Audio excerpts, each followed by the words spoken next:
Three-time Super Bowl champ, five-time Pro Bowler, a member of the Cowboys Ring of Honor. Ladies and gentlemen, please join me in welcoming Mr. Darren Woodson. Life is too short just to be average, especially as a team. If you want to supersede your competitors, you better have a competitive culture. It better be every day. It's the competitive nature that drove us. Success does not come easy. Don't stop.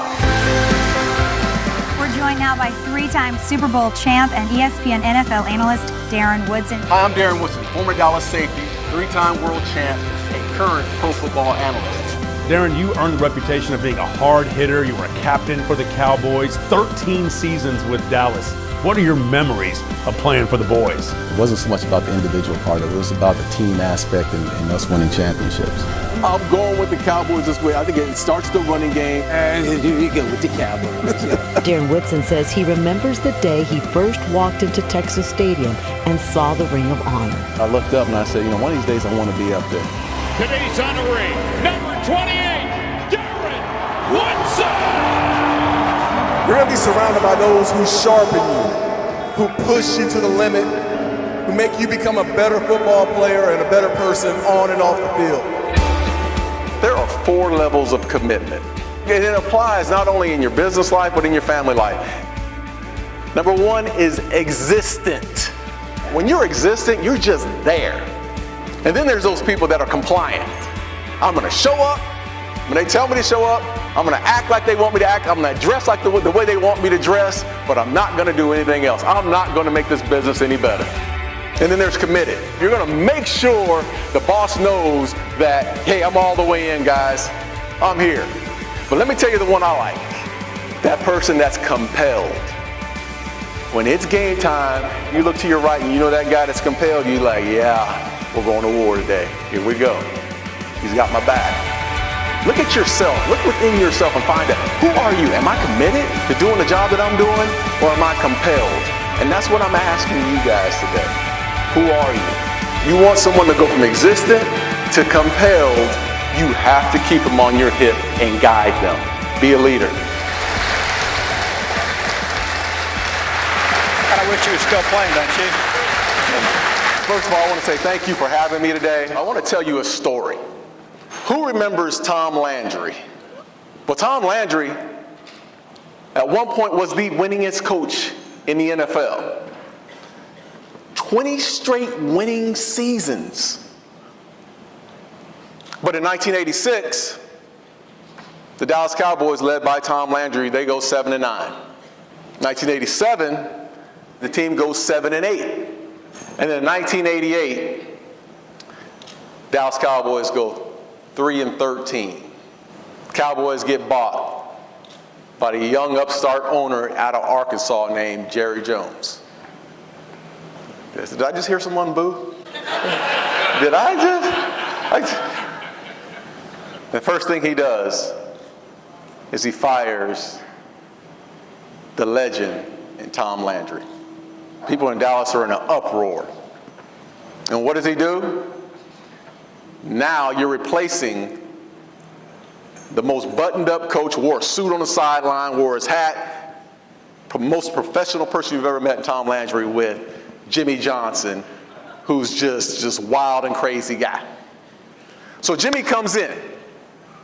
And on the first day, Jimmy has a meeting with the team. Jerry introduces him to the team. Jimmy walks up and he says, it's March. But in July, we're going to have a conditioning test.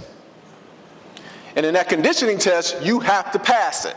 Tells the entire team that. Half the guys in that room say, yeah, right. July 24th, they're doing conditioning. Half the guys are falling out.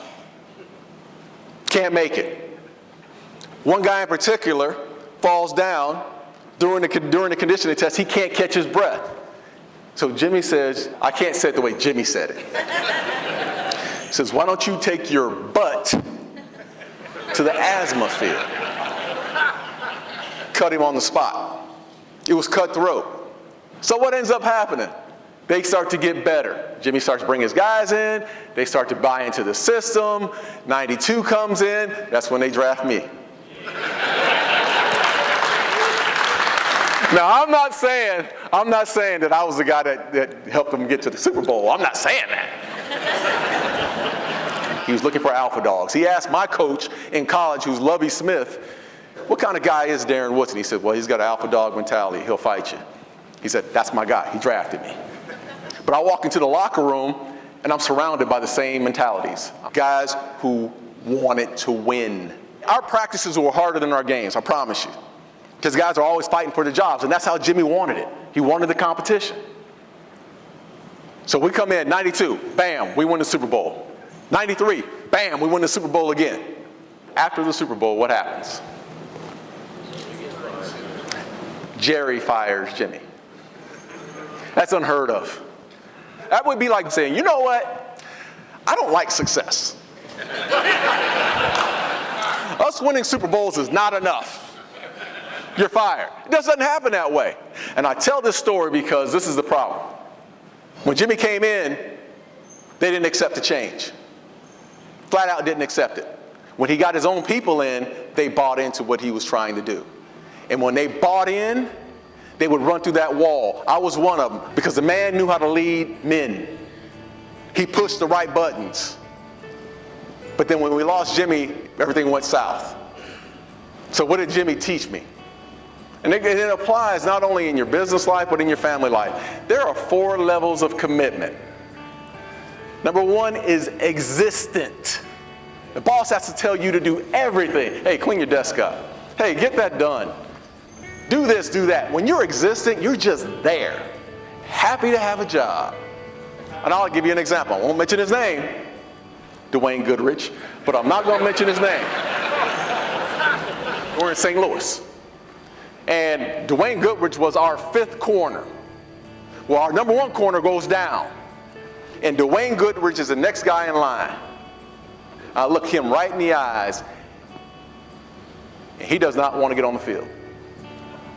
Dwayne was content on the fact that he got drafted by the Dallas Cowboys in the 2nd round. After that, it was over with. He had the status that he wanted. But he was existent. And then there's those people that are compliant. I'm going to show up. When they tell me to show up, I'm going to act like they want me to act. I'm going to dress like the way they want me to dress, but I'm not going to do anything else. I'm not going to make this business any better. I'm just going to be compliant. Compliant is flat out mediocrity. Think about that in your heart. Am I just compliant? Am I existent or am I compliant? Where am I right now? And then there's committed. Write it down. It's number 3. You're going to show up on time. You're going to make sure the boss knows that, hey, I'm all the way in, guys. I'm here.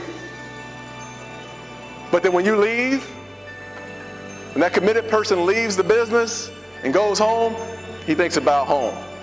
But let me tell you the one I like. That person that's compelled. I was raised by my mother. I didn't have a father figure in my life. There was no one coming into to Henson Projects to talk about, what it takes to be compelled for greatness. Lovie Smith is my position coach at Arizona State 20-some years ago. He was that father figure in my life, and he totally changed my mindset. Look at yourself. Look within yourself and find out, who are you? Am I committed to doing the job that I'm doing, or am I compelled? And that's what I'm asking you guys today. Who are you? You want someone to go from existent to compelled, you have to keep them on your hip and guide them. Be a leader. Knowing that they're some of the greatest defensive players to ever play, but more important than all of that was how valuable he was as a person, as a player, how dependable he was, how durable he was. His passion, his character, his leadership was everything that the Ring of Honor is supposed to be about. Welcome Darren Woodson to the Ring of Honor.